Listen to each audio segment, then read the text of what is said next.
Welcome to the Property Nomads podcast. Welcome to 2022. Happy New Year. Hope you're well. Hope you had a fantastic festive period, that you were listening to your audio books, done your reading, got your plan for this year and years ahead, and you're ready to kickstart the year. So hopefully you've done all of that. If you didn't, don't beat yourself up. It is what it is.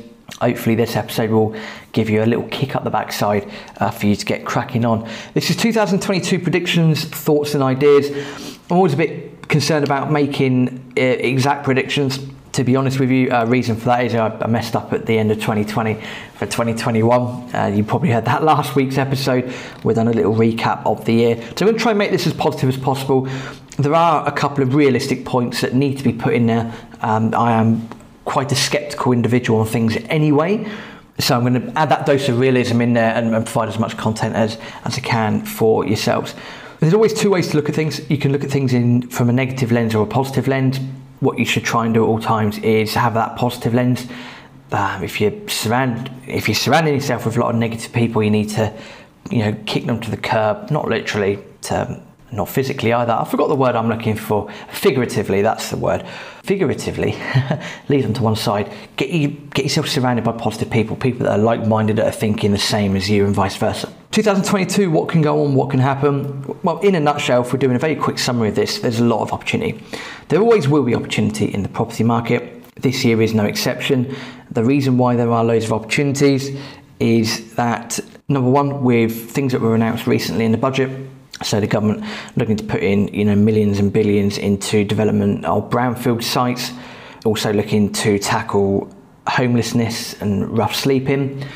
So again, you might be in a position where you can work effectively with local councils in order to supply accommodation to them for homeless people. I know a few people that are doing that, and it's a very profitable strategy. It's also a very rewarding strategy because there is that sort of massive ethical aspect of it. So the people that I know that do it say that it is very rewarding it's a win-win situation. With Class E rules having changed, or then a new Class E having come into place in August, September last year, that's created a lot of change in the commercial world.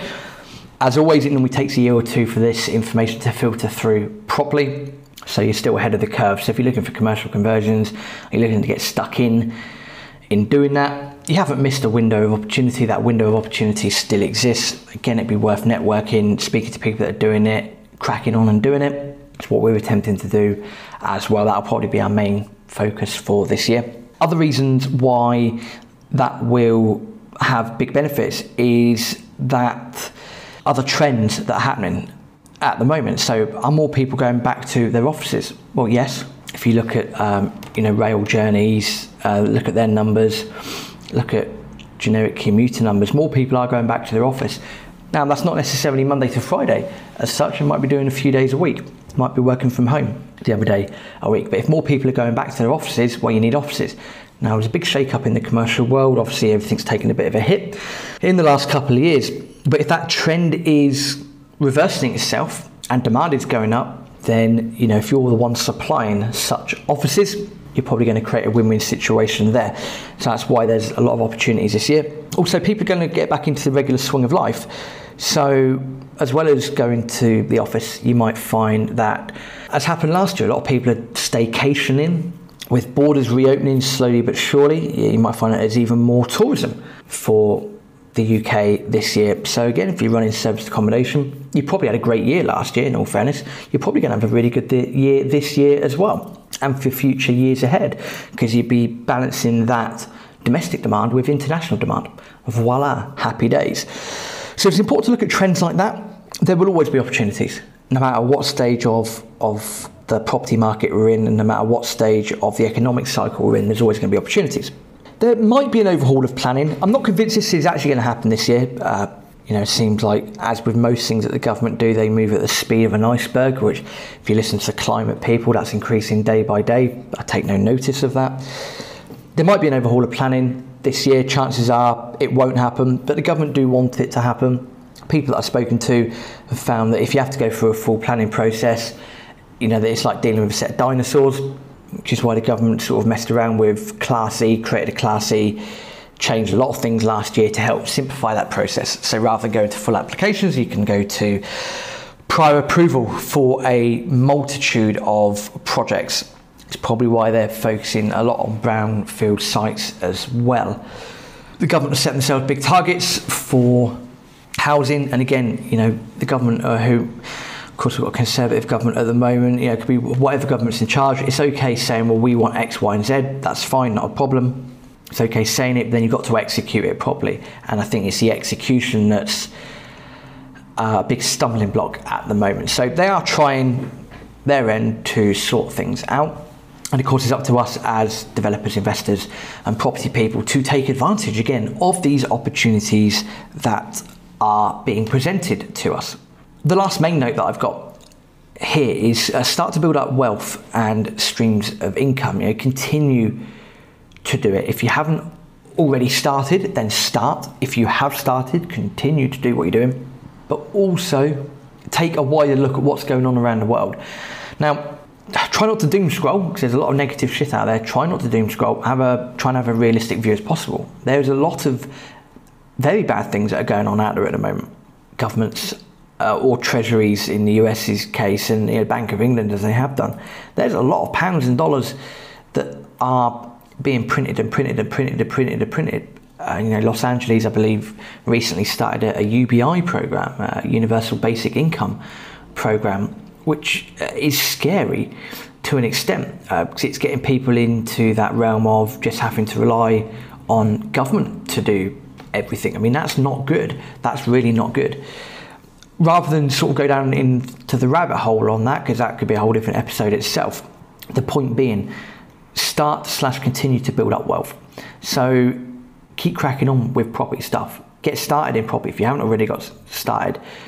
Maybe you want to diversify your property streams of income. Nothing wrong with that. You might have a buy-to-let portfolio, but you might want to do commercial conversions. Okay, great, crack on and do it. There's a lot of opportunity there. Maybe you're all right in property and you think, do you know what? Actually, I've got my target. I've got my £3,000 or £4,000 a month. Happy days, wonderful stuff. But what I want to do now is I want to diversify that. Rob, how can I diversify that? Word of warning, I'm not an investment advisor. Please do not take my words as investment advice. I can only tell you what I see. And a lot of people seem to be not piling into, but looking at things like gold and silver. You know, gold is true money. Silver is true money. They have all the characteristics of money. Look at that. Look at commodities. Maybe you want to buy some lithium, platinum, copper, zinc. That could be a very good market to get into.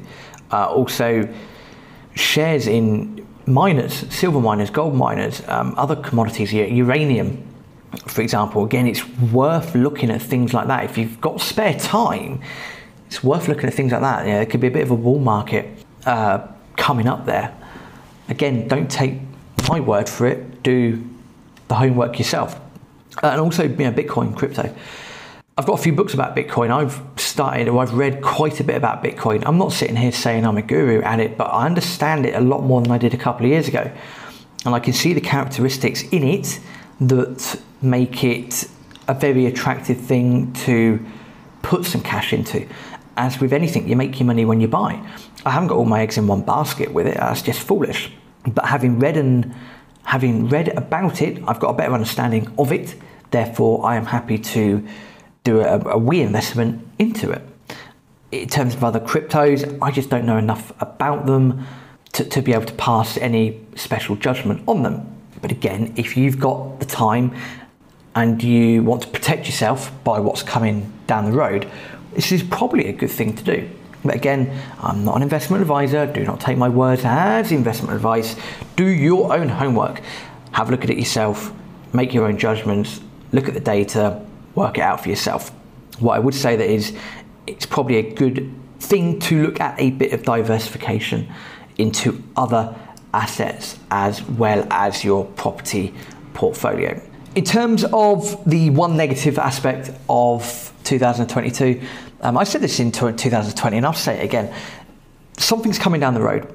When it happens, and it's going to be one of the biggest crashes that we've ever seen ever, it ain't going to be pretty. And that is where you want that protection. That is where you want to have your assets producing income for you to help you. That is where you need all of that. 110%. and 10%, you're going to need all of that. It's going to be imperative. This is why it's important to get your property portfolio up and running, or to improve on your current position, or to, solidify it, whatever you need to do. This is why it's also important to look at other things, commodities as well, because when things come crashing down, and they will at some point, it's going to be gnarly, it's going to be horrible, and it's going to have quite a profound impact on the world. What you should do, and what we need to do as well, is to educate ourselves as to why that will happen, how that will happen, and take the steps that we need to take in order to prepare for that. It doesn't have to be a doomsday scenario. There are some doomsday people out there. I'm a little bit of one, I have to say, but it's having that little dash of realism as well. And when a lot of people will get wiped out by what's coming down the road, you want to make sure that you're not going to be one of those people that is wiped out. Trust me, you want to be on the right side of the fence when all that happens. And if you're thinking, well, Rob, that's a bit doom and gloom, it's just realistic. It is realistic. There will be another crash. It will happen at some point. When exactly, I don't know. It might not be this year. I just don't know. It's difficult to sit here and predict. We can sort of have episode upon episode of analysis, but it's going to happen at some point. It's a market cycle. It is what it is. All I would say is be prepared, keep your eyes open, be realistic, continue to build up your wealth, continue to build up your streams of income as well, get as much coverage as you can, and help yourself. Help yourself before helping others, in effect. If you haven't yet started, don't worry, don't panic. There's a plethora of opportunity out there, both in property and in other forms of asset accumulation. So there's some thoughts and predictions and ideas for 2022. Just to recap, there's just going to be opportunities out there. In the property sphere, there's already been massive changes to Class E. Other changes to planning may happen this year, but might not. Again, commercial conversions, Class E, big changes there. So ride the crest of that wave whilst you can. Other trends, more people going back to the office. More people might be coming into the country tourism-wise. So again, for SA businesses, that is probably going to be beneficial, of course, as well as people that are staycationing too. So happy days for yourselves. There's just going to be a whole range of opportunities. Attack this year with vigor. Attack this year as best as you can. Take every day as it comes. Enjoy every day. Don't doom scroll through social media. Have fun. We're here with you. We're going to try and provide as much different content as we can this year. Start doing more videos, start producing more content for you to help you as best as we can. Really, this is a two-way street. If there's something you want us to talk more about, let us know. rob@tpmpodcast.com. Share the podcast with other people. Please subscribe if you haven't already subscribed. Tell everyone else about the Property Nomads podcast. Happy New Year, or Feliz Año Nuevo in Spanish. Catch up with you next week. Auf Wiedersehen.